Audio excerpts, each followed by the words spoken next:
사람이 만든 것, 하나님의 인간의 뜻을 아무리 하나님의 뜻이라고 우겨도 그건 하나님의 뜻이 될 수 없어요. 왜 이렇게 간단한 진리를 우리가 놓치고 살아가는지 모르겠습니다. 아무리 하나님의 가르침이라고 우겨도 인간이 만든 건 하나님의 가르침이 될 수가 없습니다. 하나님이 보여주신 것이 아니면 아닌 것이죠.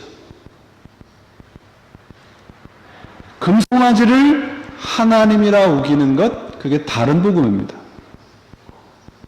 바울이 선언합니다. 이 복음, 바울이 전하는 복음은 절대적인 것이요, 조금도 양보할 수 없는 진리라고 선언을 하고 있습니다. 다른 복음은 있어서도 안 되고 있지도 않다는 선포죠.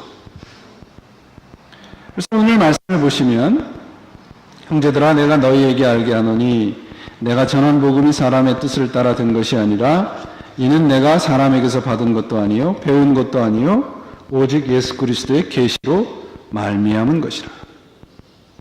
바울이 내가 전한 복음이라고 얘기를 하고 있는데, 이것은 나의 복음이 아니고 하나님에게서 받은 복음입니다.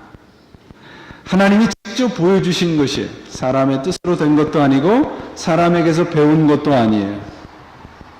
이 말을 왜 하고 있는가 하면, 사람의 뜻으로 된 다른 복음은 가짜라는 고발입니다. 여기서 구별이 되죠. 다른 복음은 사람의 뜻으로 된 겁니다. 사람에게서 배운 겁니다. 사람이 발견한 겁니다. 그러나 바울이 전하는 복음은 하나님에게서 그 근원을 찾습니다. 다른 복음은 주도권이 사람에게 있고, 바울이 전하는 복음은 주도권이 하나님에게 있습니다. 여러분이 믿는 복음은 그 주도권이 누구에게 있습니까?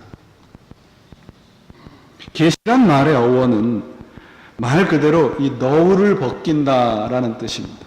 너울이란 여러분 잘 아시죠? 신부가 이렇게 드레스를 입고 얼굴을 이렇게 가리는 것이 너울입니다. 그러니까 계시란 말의 뜻은, 본래 뜻은 신부의 얼굴을 보게 하기 위해서 신랑이 너울을 이렇게 벗기는 거예요. 그러니까 하나님이 하나님의 얼굴을 우리들에게 보여주시기 위해서 당신 스스로 이 너울을 벗은 것, 그게 계시라는 뜻입니다. 그래서 기독교는 우리가 하나님을 찾아가는 종교가 아니에요. 하나님이 나를 이미 찾아오신 종교입니다. 기독교는 이미 완성된 종교예요. 다른 종교는 내 열심과 내 진심으로 만들어가는 종교죠. 그게 다릅니다. 쉽게 말하면 기독교는 순종의 종교예요. 깨달음의 종교가 아니란 말이에요. 하나님이 우리를 찾아와 주신 것입니다. 하나님 스스로 자신을 열어주신 것. 그래서 우리 기독교를 계시의 종교라고 하는 겁니다. 하면 한 가지 의문이 생기죠. 왜 하나님이 우리에게 직접 나타나셨는가 하는 겁니다. 우리가 하나님을 찾아가도 되지 않아요? 근데 왜 하나님이 직접 우리들에게 나타나셨을까요? 하나님이 할 일이 없으셔서 그러셨을까요?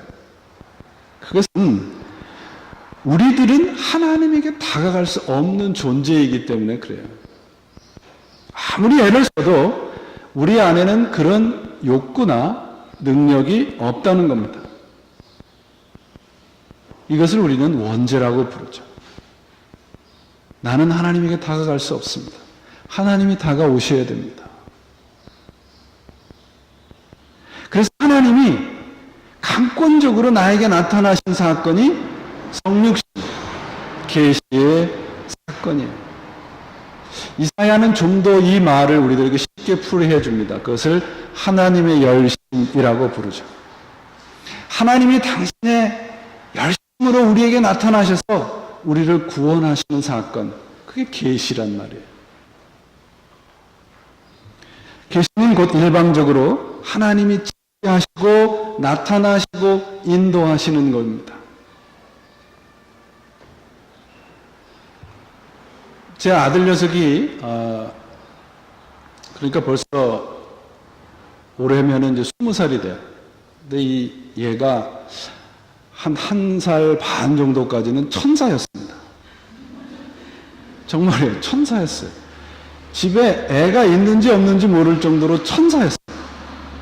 근데 이놈이 걷기 시작하더니 사람이 됐어요. 얼마나 개구진지. 오늘 저 뒤에 왔는데 또 이따 예배 끝나고 네가 그렇게 개구졌다며 그런 얘기는 하지 마세요. 얼마나 개구진지 몰라요. 집안에 물건이 하나둘씩 없어져요. 키도 없어지고 제 학생증도 없어지고 보면 앨범 속에 들어가 있고 어디에 들어가 있고. 근데 아이들이 좋아하는 물건 중에 하나가 뭐냐면 키예요. 그렇죠? 키를 참 좋아합니다. 근데 문제는 뭐냐면 이 키를 가지고 놀다가 전기 콘센트 이렇게 꼽는다는 데 문제가 있어요. 아무리 프로텍트를 해도 그걸 빼고 꽂아요. 몇 번을 꽂지 말라 그러는데 급기야 한 번은 일이 터졌습니다. 제가 잠깐 한눈을 파는 사이에 키를 가지고 거기다가 탁 꼽은 겁니다. 어떻게 됐을까요? 파박 하고 스파크가 일어나서 키가 반동 강의가 났어요. 얼마나 저도 놀랬고 아이도 놀랬어요. 그 다음부터 얘가 키를 가지고 놀까요? 안 놀까요? 안 놀아요. 안 놀아요. 그 다음부터는 얼마나 그 키에 대해서는 제 말을 잘 듣는지. 그게 하나님의 계시예요. 나는 아무리 내가 이게 위험하다고 얘기해도 그 아이는 그게 위험한 건지 몰라요. 세상이 아무리 악하다고 얘기해도 하나님에게 다가오지 아니하면 세상에서 파멸할 수밖에 없다고 얘기해도 우리 인간은 몰라요. 그래서 하나님이 오신 겁니다. 하나님이 오신 겁니다. 그래서 인간의 죄가 얼마나 악하고 얼마나 심한가를 보여준 거예요. 그게 뭡니까? 십자가입니다. 인간의 죄가 얼마나 질기고 악한가 하면 하나님의 아들이신 예수를 십자가에 못 박았잖아요. 그것으로 인해서 우리가 얼마나 큰 죄인인가를 알게 됐고 우리 스스로 하나님 앞에 나아갈 수밖에 없게 된 겁니다. 그걸 보게 하시기 위해서 하나님이 오신 거예요. 그것을 계시라고 말을 하는 겁니다. 모든 것을 깨트리고 모든 것을 파괴하시고 우리에게 나타나신 겁니다. 나로 하여금 하나님을 보게 하고 하나님을 믿게 한 사건, 그게 계시예요. 바울은 그 증거로 자신의 다메섹의 회심의 사건을 간증하고 있습니다. 바울은 본래 신자들을 핍박했던 사람이지 않습니까? 사도행전 9장에 보면 스데반을 죽이는데 앞장을 섰고 스데반에게 돌을 던져서 죽인 스데반에게 돌을 던지고 있는 사람들의 옷을 지키고 있었어요. 그리고 스데반의 죽음을 마땅히 여겼다고 사도행전 8장 1절에 기록을 하고 있어요.